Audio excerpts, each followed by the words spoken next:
And we are back. The Bronx Economic Development Corporation recently concluded its inaugural BX Factor 10K Small Business Challenge. And the event showcases the creativity and dedication of Bronx entrepreneurs while highlighting their support for the local small business community.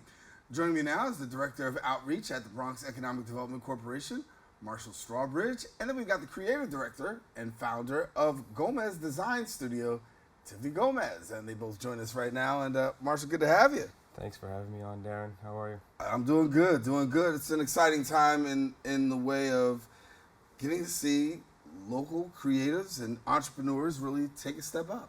Absolutely. The impetus for doing something like this really comes out of our mandate from the Bronx Borough President to make the Bronx an exciting and welcoming place for small businesses and to promote it as such. And so what we've done with this is created a platform where we can, one, deliver resources to our small businesses, but also in partnership with the New York Yankees and Santander, give us a platform and to share the stories of some of the most exciting entrepreneurs we have in our borough. Talk to me a little bit about this, Tiffany. Well, sorry. Take your time. Well, I say, the partnership obviously is good and exists, but talk about the benefit, do you feel, first of all, for a local business? Well, it's an honor to stay in the Bronx and have my business be based in the Bronx. I am a Bronx native, so I have always wanted to stay here and stay rooted here, not just for myself, but for my community as well. And it's been an honor to be partnering with BXEDC to grow my business and do more things in the community. And when we talk about growing businesses, obviously that's what we want to see.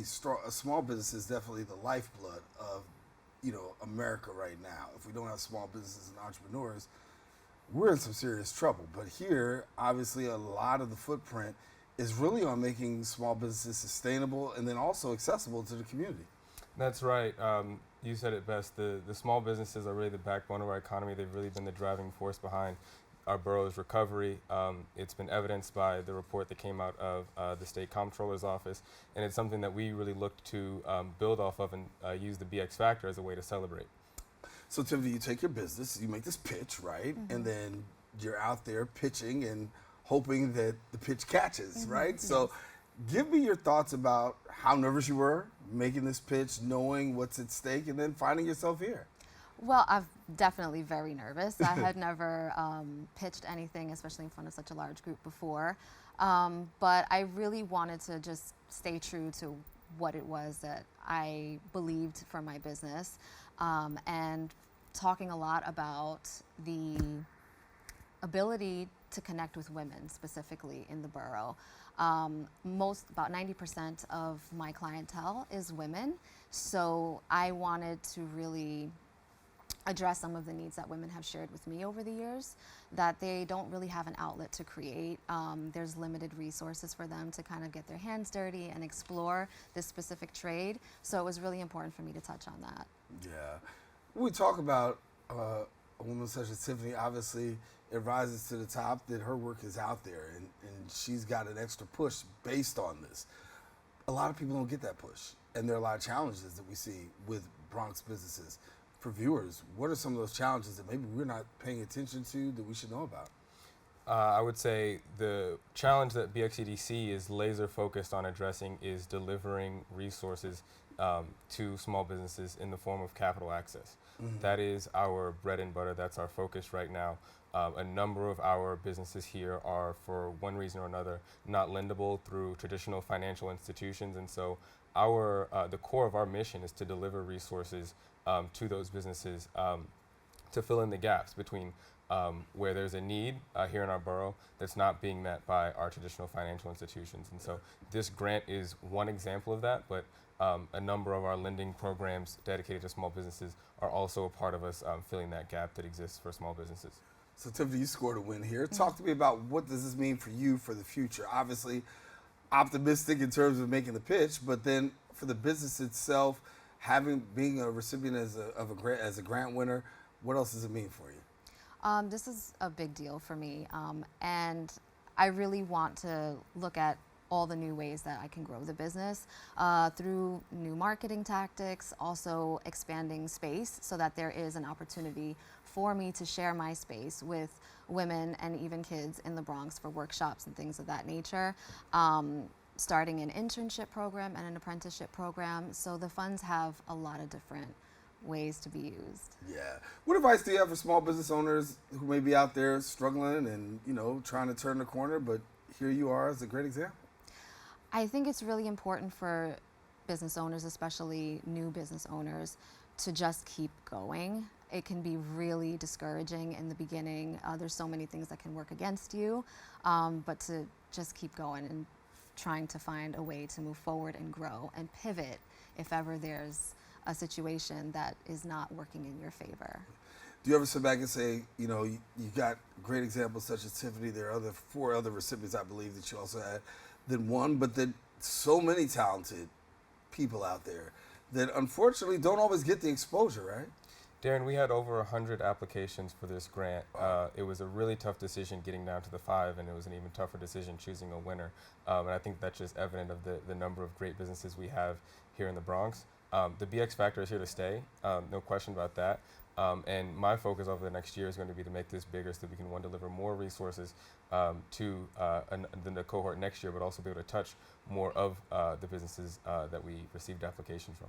So what's that feeling like, knowing you got 100 people out there that you're going up against? What's that? It's a really good feeling, and it just kind of made me feel better about what I'm working towards. So sometimes, you feel like maybe you're not headed in the right direction, but this really kind of drilled it in that I'm... She's speaking on that because I think the confidence factor is also something that has to be taken into effect, right? That when you have, someone who's a recipient and now they've gone up against 100 businesses and now yet and still they find themselves at the top, there's a level of confidence that you now have to say, okay, well, maybe I now plateau and go to another level. Yes, no, maybe so? Yes, of course. Okay, yeah. That's right. So one, it was successful in that we were able to deliver resources to each of the businesses that participated. But I also want to highlight that each of the businesses that we featured at the event walked away with connections with other business leaders here in the Bronx, with other avenues to be able to grow their business and enhance their abilities as entrepreneurs. And so it gets back to the point about, one, it's delivering resources, but we also want to give a platform to some of our entrepreneurs and connect them to resources outside of the financial awards that we were providing. For people who don't know about your design studio, take us inside. Okay, well, Gomez Design Studio has been around for about 7 years now, and I do custom furniture and architectural installations using only construction waste lumber. So everything that would have been sent to landfill, I try to take in as much as I possibly can as a sole business owner, and I just rework those pieces. Wow. And so 7 years you've been doing? 7. So to get to this point right now, 7 years later, and say, wow, I'm a recipient of this award, there had to be a time when you said, am I really doing the right thing here? All the time. All the time? All the time, yes. There's definitely a lot of imposter syndrome and difficulties in growing a business, especially a creative business. That tends to fluctuate so much. So a lot of artists tend to have trouble here, but I kept going. And so how much does a win such as this put that to bed when you talk about imposter syndrome and that? The fact is, you can do this.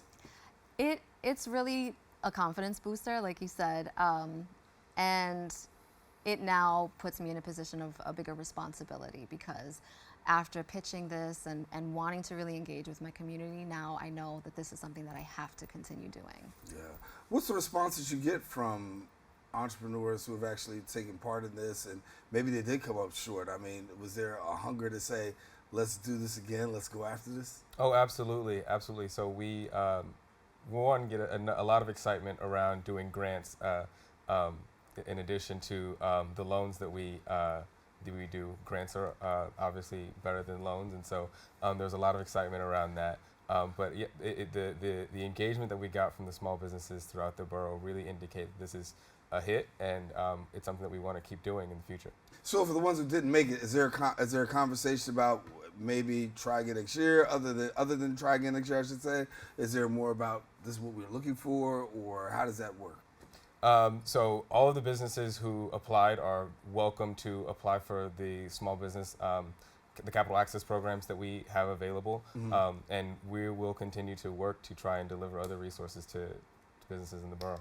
How difficult has it been given the fact of this economy, and we're talking about small businesses right here in the borough? What are you seeing? I'm seeing, for one I named earlier, the lack of capital access coming out of the pandemic. Many of the businesses were not able to participate in some of the publicly funded lending programs that were available to small businesses. I'd say another major area is access to leasing.